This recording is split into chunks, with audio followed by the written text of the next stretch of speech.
Can you hear me? Namaskar and good morning to everybody. Let's start the class with prayers. Om Guru Brahma, Guru Vishnu, Guru Devo Maheshwaraha, Guru Sakshat Parbrahma, Tasmai Shri Guruve Namaha, Om Bhu Bhuva Swaha, Tatsya Vitravarenayam, Bhargo Devasya Dhimahi, Dhiyo Yo Nah Prachodayat. Asto ma sadgamya, tamso ma jyotirgamya, mrityorma amritam gamya.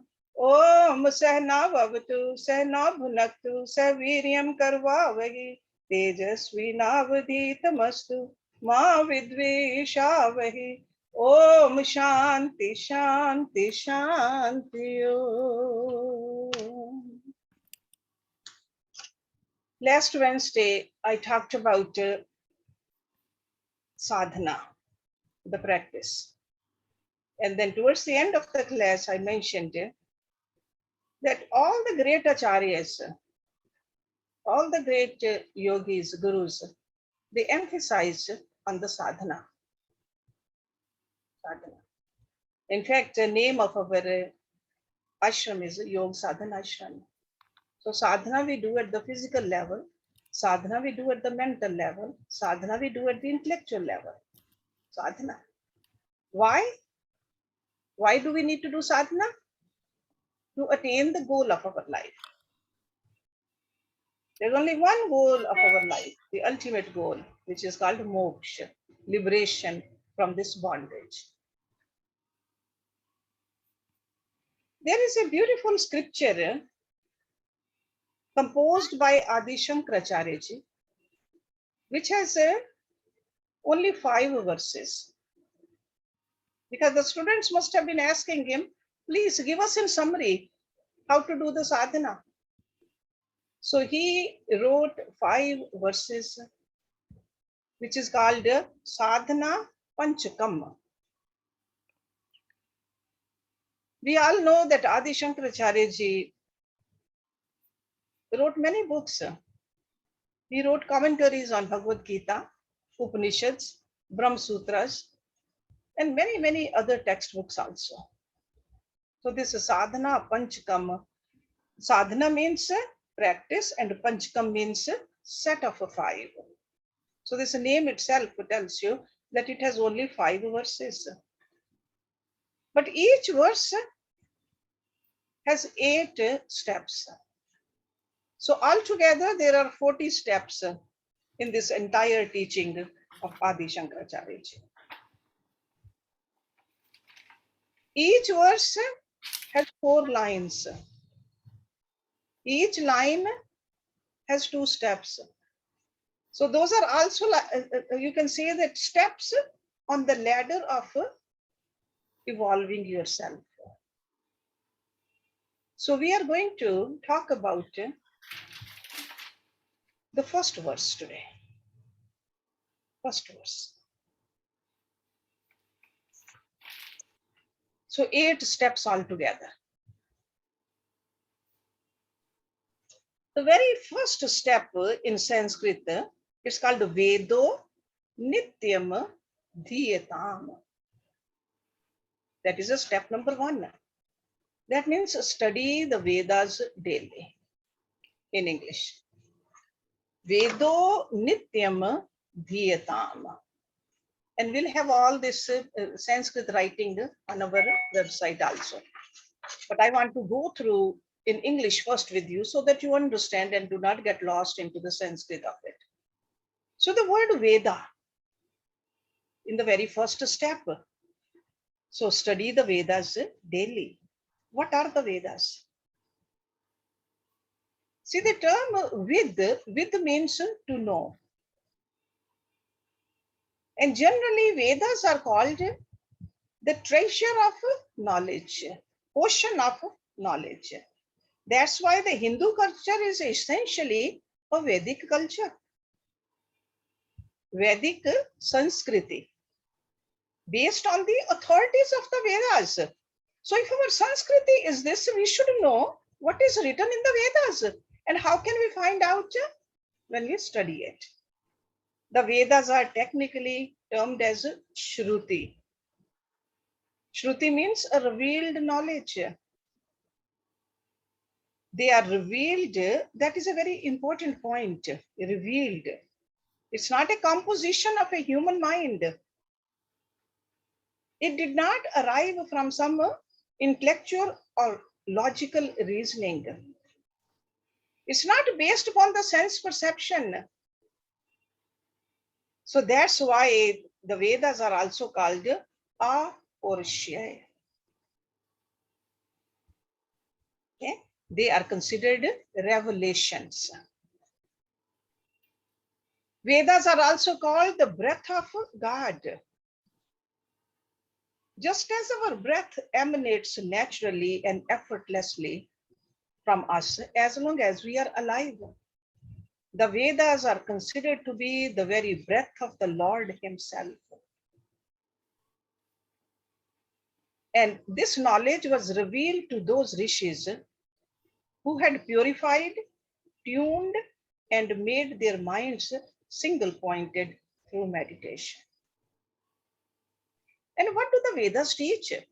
If you want to, it is asking us to study Vedas, what are we going to find in it? There are three parts to Vedas. Karam Kand, ritualistic portion, Upasana Kand, the worship portion, and the Gyan Kand, the knowledge portion. Vedas, they point out the purpose of human life is to realize and to know the absolute truth. That was what Vedas talk about. Our life is not just to be lived superficially in the world of appearances. In order to know this truth, the absolute truth, we must prepare ourselves. We must purify ourselves. And that's what the first portion is. The Karam Kand should purify us. So remember that.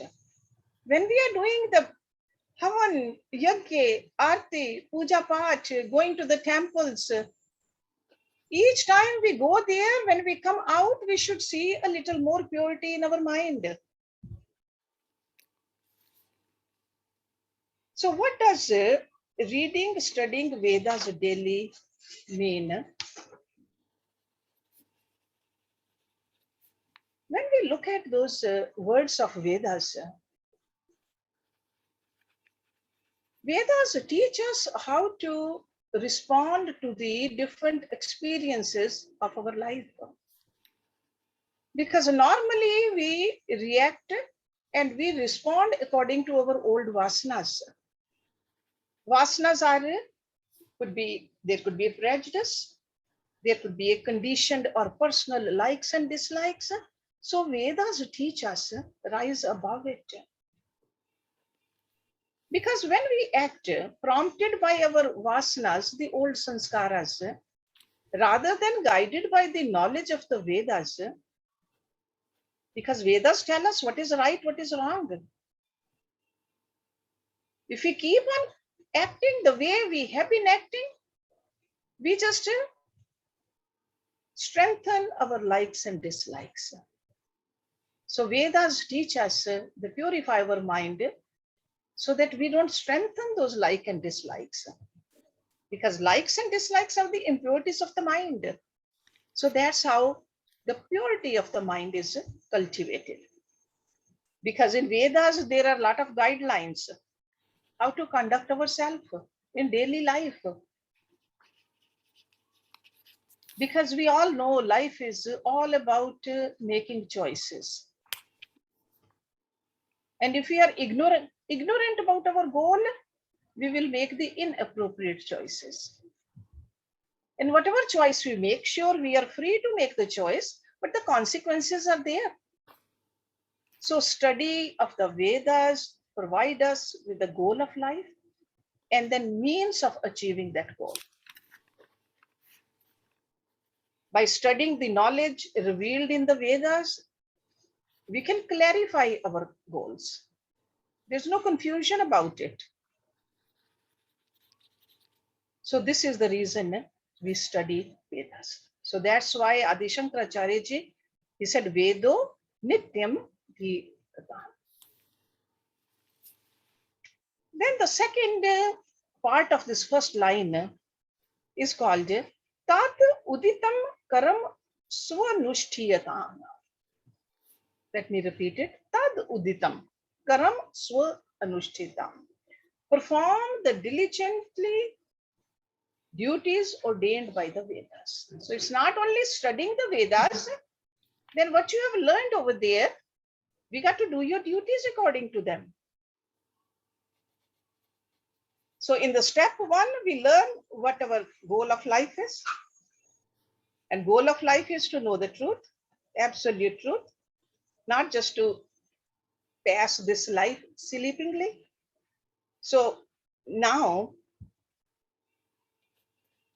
Vedas talk about Karmakand, and Karmakand, as I said earlier, is meant to purify our mind.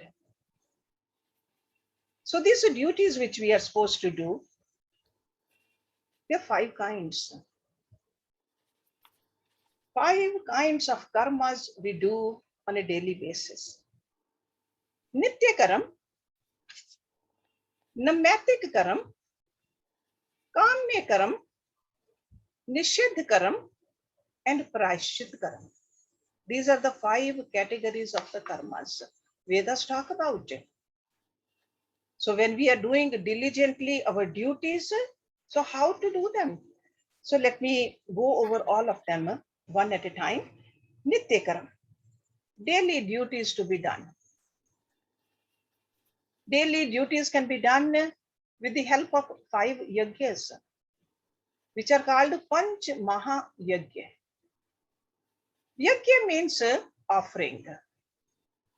Yagya means doing the actions and remembering God at the time. So Panch Maha Yagya, the first Yagya is Brahma Yagya. Prayer to the Guru, prayer to the Rishis, prayer to the Vedic scriptures. Why do we need to do that? Because we need to grow. And there are Vedas, they talk about in detail, how can we do these rituals? Then there's a Dev Yagya.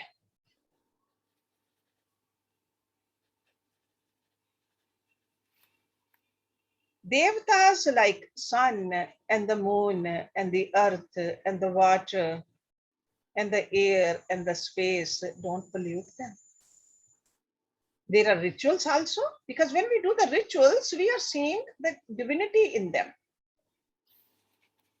Because that's where it starts. When we see the divinity, then we won't pollute it. See, just like a temple, when we go to the temple, we know that is a house of God. And we try our best not to pollute it. So Dev Yagya, that is the second. Then Pitri Yagya, prayers to the parents, forefathers, ancestors, taking good care of our parents. That's a Yagya. Parents should be treated like God, and we should serve them with the same attitude as we do the service to God. If the parents are not in our life now, they are not in a human form, we should perform rituals in their remembrance. Remembering them, having their pictures in the house. Follow whatever they taught you. Keep those family traditions alive. That is a Pitri Yagya. Then the next one is Nar Yagya or Manushya Yagya. Service to humanity. Service through our work, through charity, through teachings. That's a Nar Yagya. Anybody who comes to our house, seeing God in that person. Then the next one is called a Bhoot Yajna. Service to the plants, trees, animal kingdom.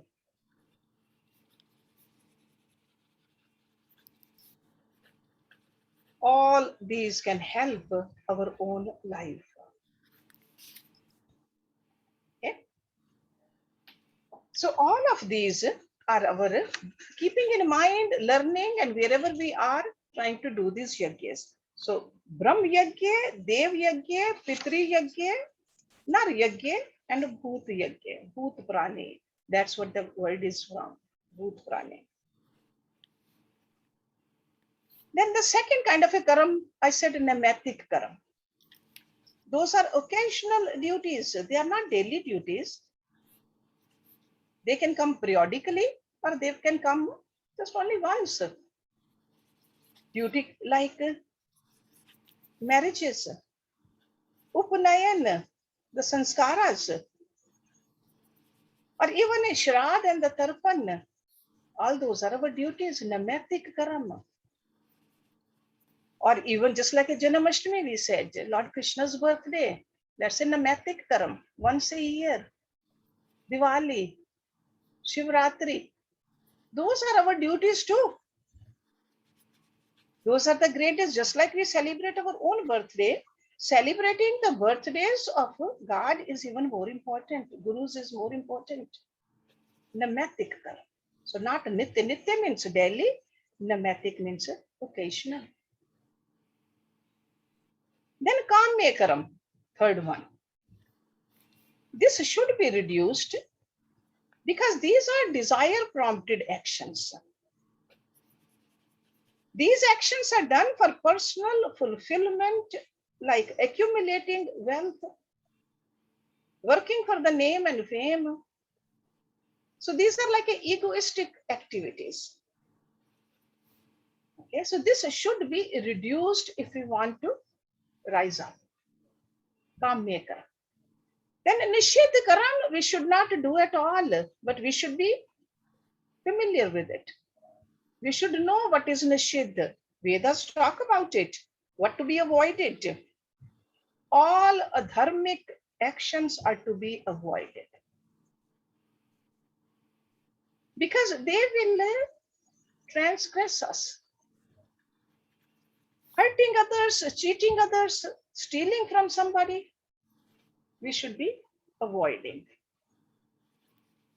Then the fifth one is praishchit karam. If some reason we have transgressed dharma, then Vedas talk about praishchit karam also. Actions done for atonement. We can choose an action like chanting name of God continuously for hours and hours. Going to the temple daily. Performing certain special rituals. So if something we have done which we shouldn't have, and now we want to just make sure that we erase that action, that is called a praishchit karam. So 5 kinds of karam. Nitya karam, namatic karam, kamya karam, nishedha karam, and praishchit karam. But why should we do this karam? Just remember that our life is supported by other human beings also, animals also, divine forces also, our forefathers also, our sages and the rishis also. We don't live over here in a vacuum. There has been a support from so many different areas. So it is our duty in turn to contribute to other beings. Lord Krishna in Bhagavad Gita, he teaches that those who do not contribute back and only consume, they are like thieves. All of our life is interconnected and interdependent. So we need to play our role in contributing back. We have received so much from these devatas. We have received so much from the gurus and the gods. We need to return back also. And what happens if we don't contribute back and only fulfill our own growth? These great rishis, they say in those Vedas that if we violate this, we don't do our duties, we don't do these karmas, we are incurring papa, sin. This is what sin is. When we don't do what we are supposed to do, that means a very unfavorable position we put ourselves into. Because pap really means anything that inhibits our true nature, which does not let us connect and see our true nature. And that means joy in life. Our real nature is joy. When we are not feeling the joy, that means there is some kind of obstacle, some kind of a hurdle, and that hurdle has come not because somebody has put the hurdle on us, we are the one who put the hurdle on our path. We got to take responsibility. Because this Vedic culture, Vedic Sanskriti says, what we sow is what we reap. Okay? So we got to remember that. This is not to make us fearful. This is to make us realize that there is so much power in us as human beings. We are the creator of our destiny. When we are doing the karam, before even doing the karam, we should know this principle. Not at the time of the result. Not at the time of the consequence. The result and the consequence will always be there. So Vedas, they talk about clearly, this is what you are supposed to do. Then the step 3. Ten ishasyahe vidhyetam pachitihi. Dedicate all the actions, duties as worship of the Lord. All those duties, whether it's a Brahm Yagya or whether it's a Nar Yagya or a Bhut Yagya or Namatic Karam or Nitya Karam, whatever you are doing, dedicate it to God. So that means you have risen another higher step. Altogether, I told you there are 40 steps. So this is the step number 3. All our duties should be performed as obligations. All our duties should be converted as worship of the Lord. So that means we are going another step further. All actions as act of worship, if you want to call it. We are normally worshipping our ego. We are constantly planning how to gratify our ego. We are constantly struggling for our own security and happiness. Here and there we remember God, but Vedic seers, they are saying constantly, no matter what action you are doing, offer it to God.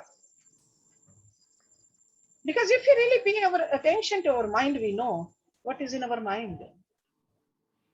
It's not the outer actions, it's the attitude behind the action which really gives the color to our actions. So we got to see, observe our mind, we'll know whom we are worshipping. Whether we are worshipping our ego or whether we are worshipping God.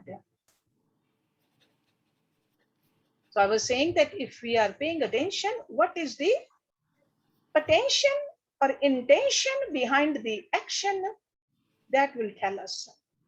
So not the action itself. From outside, action could be very divine. But intention is not divine, then you are not worshipping God. Because we are constantly focusing on my need, my security, my happiness, my interest. Vedas, they tell us to replace all that my to God, God, God. Slowly but surely turn your mind towards Ishwar. That's what they say. That's what Ishwar Pranidhan is. Surrendering to God. Then who is God? Why should we worship God? If you pay attention to it, gurus, they tell us that source of all beings, source of everything in creation is the Lord. Because of God, this whole world is functioning. It is the Lord who gives us everything in our life. Because we did not create anything.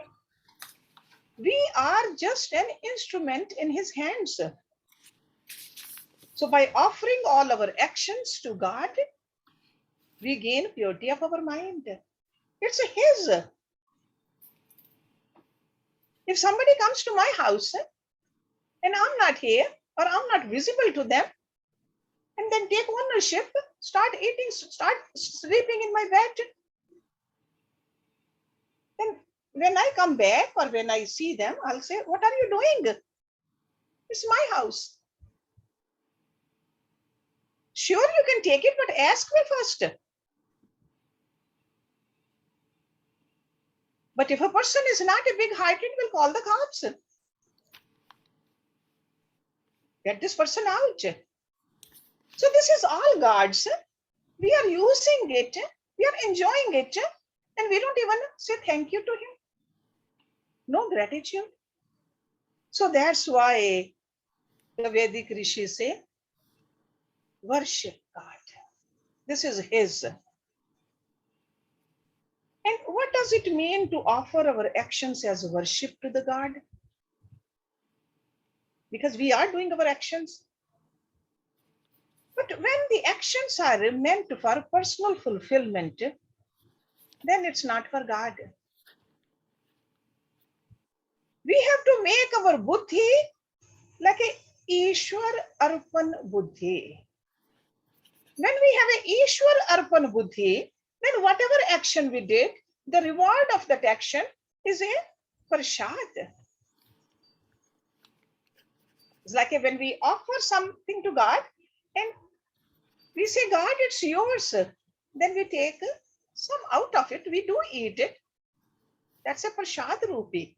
So that's what happens. Our whole life becomes filled with God's blessings because we are recognizing very actively the Lord as the giver of the results. Prasad really means that he has given it to us. It's not just an apple anymore. It's not a halwa anymore. It is a prasad now. First we give, but when we get, there's a lot more fulfillment. We receive it by remembering God. And what do I gain by worshiping the Lord? There's a lot to be gained. God will not only take care of our needs, but we will gain a steady, composed mind also. The mind which is available for self-knowledge to take place. That's what happens. There's a stability in that mind. There's a calmness in that mind. There's a restfulness in that mind when we get. That's what another meaning of prasad is. Calmness of the mind, fulfillment of the mind. So no matter which action we did, the result of that, we take it as a prasad. So more and more actions like that. Okay, so let me review the first 3 steps. Study the Vedas daily. And I'm not saying that all those Vedas, because they're very difficult, but to choose a book which makes sense to you, where you are getting all these rules and regulations, what to do, what not to do. Perform the duties diligently ordained by the Vedas. Okay.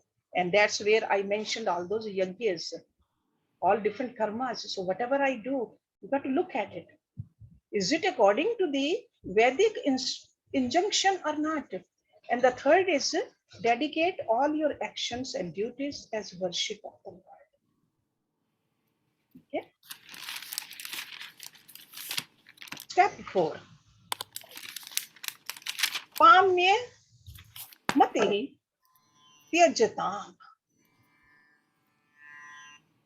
You can see that tyaj means giving up. Let the desire prompted activities be given up. Desire prompted. Because as we are following these steps, you are becoming more and more mature. Desire prompted activities automatically will drop off. But we cannot give up desires by will. Sometimes we think that, no, I'm going to just by will, I'm not going to have any desires. Performing our duties brings inner transformation and inner contentment. And slowly you will see that your desires will reduce. So if the desires are reduced, worldly desires are reduced, desire prompted actions drop off. So that is a achievement. Because wholeness is our nature. We are complete. So we are whole and complete. But we don't know that yet. We just think that by doing these desire prompted actions, we are becoming whole. We are becoming complete. So the more the desires we have, that means the less we know ourselves. But by following the first 3 steps, you recognize you are whole. Why do I have these personal desires? And that's where the spirit of service, spirit of sacrifice, we slowly get to know our real nature. Because initially we wanted external success. Success is a state of mind. But true success in this life is discovering a composed, peaceful state of mind. A mind which is completely peaceful, that is a success. Because external success not only make us more and more dependent on external, it does not give us lasting satisfaction. True happiness and success cannot be there as long as we want more and more and more in the external. True success is to stop being a demanding person in any area. A competing person, angry person, greedy person, a jealous person, that is not a true success. Sign of growth is gaining emotional maturity, and ego-based desires, they drop off. As you mature, ego falls down. Sign of growth is when we become sensitive to others' needs. When we become kind, not just with our words, but internally. When we feel others' pain, so we become kind, generous, forgiving, compassionate. That is a sign of growth. And what is wrong in pursuing the desire prompted activities? Because a lot of people will say that there's no motivation to work if there are no desires. Lord Krishna teaches us about this beautifully in Bhagavad Gita. He says desire prompted activities have 3 defects.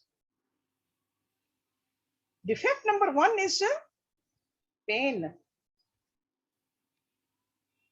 Like acquiring wealth, name and fame, they all involve a lot of effort, lot of struggle.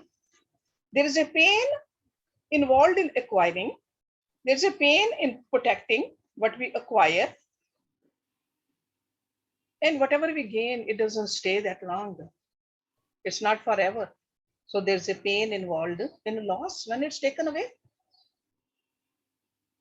So that's why he says there's a pain. Then the second defect is dissatisfaction. Desire-based actions do not produce lasting satisfaction. We all know that if we had $1,000 and we see somebody else having 5,000, we are dissatisfied. And then when we got 5,000, we saw somebody 100,000, more dissatisfaction. We feel more dissatisfied and we want more. That is the effect of the desire prompted activities. And the third defect, Lord Krishna says, attachment. So first is pain, second is dissatisfaction, and third is attachment. So desire-based actions create bondage. Attachment means bondage. We long for it. And once we have comfort and luxuries, we just get so used to it. We cannot live without it. We get so attached. It can cause fear, anxiety. It really means we become so dependent on the world for our happiness. Even though our true nature is happiness, we are joy, we are bliss, but we become so dependent on these externals, we lose all the happiness. So selfish desires lead to anger, greed, jealous, pride, delusion, fear. Those are the 6 enemies we often talk about. So Lord Krishna does not say that drop all the desire-based actions overnight, because it's not possible for us human beings. Because he talks about that we are under the spell of Tamsik, Rajsik, Sattvic. So that's why he teaches us to slowly reduce the desire-based actions and focus on performing your duties. Cultivate more and more Sattvikta in you. So that's why it's a sadhana.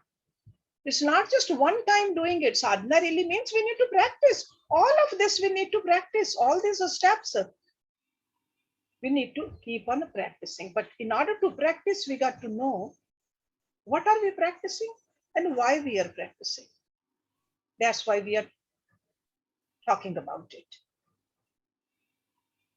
I thought I will be able to finish all 8 today, but doesn't look like.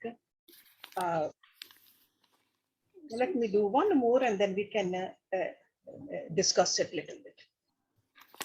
So step 5. Pap ogha paridhuyatam. Let the multitude of sins be uprooted. So we talked about sin is any action that violates dharma. So that means adharma. Because adharma creates conflicts, sense of guilt. When I deliberately tell a lie, I have done something wrong, which creates a sense of guilt and hurt.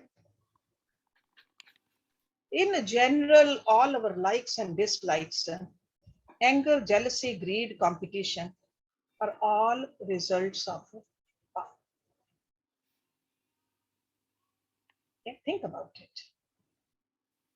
All our self-centeredness, all negative tendencies are a result of path. If our life becomes a life of duty, which is dharma, then slowly the negative tendencies will be subdued. We need to perform deliberate actions to transform our life. We can convert our greed into being generous.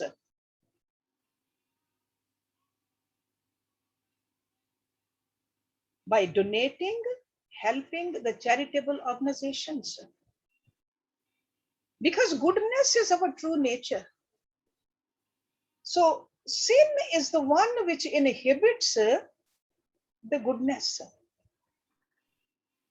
Sin does not let our true nature of kindness, generosity, compassion, forgiveness to manifest. We all want to be a helping person. We all know how good it feels to be a helping person. But we become hurting persons. So Pap denies our true nature. That's why Pap is considered an obstacle on this path of improvement. By performing act of kindness, we can transform our life. For being kind, forgiving, compassion, all we need is ourselves. So as negative tendencies drop off, we can discover greater and greater joy. And we'll feel satisfied, we'll feel fulfilled. So we can transform from our reacting mind to a thinking mind.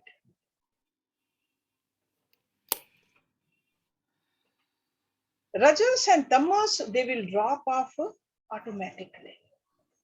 So this is what he's talking about when he says pap oga parithuyatam. But if we are familiar with these negative tendencies, only then we can let them go. Otherwise, we think that, oh, I cannot even function in this world without these negative tendencies. I cannot be successful. So that's why the very first step is to study the Vedas, to know what is right, what is wrong. And then to do what is right. So all those actions, they are very, very important. Purity of the mind is important. So we're going to stop it here, step 5, and then we'll start with the next one, step 6, next week. Okay. So this is like a ladder, you can look at it.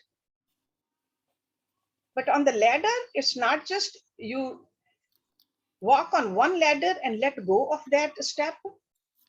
You got to continue. Whatever you learned from the first step, you continue with that also.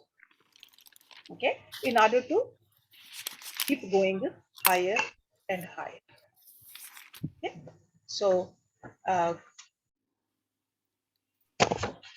Om Purnamada Purnamidam Purnat Purnamudachyate Purnasya Purnamadaya Purnameva Vishishyate. Om Shanti Shanti Shanti Om. Now we have some time if anybody has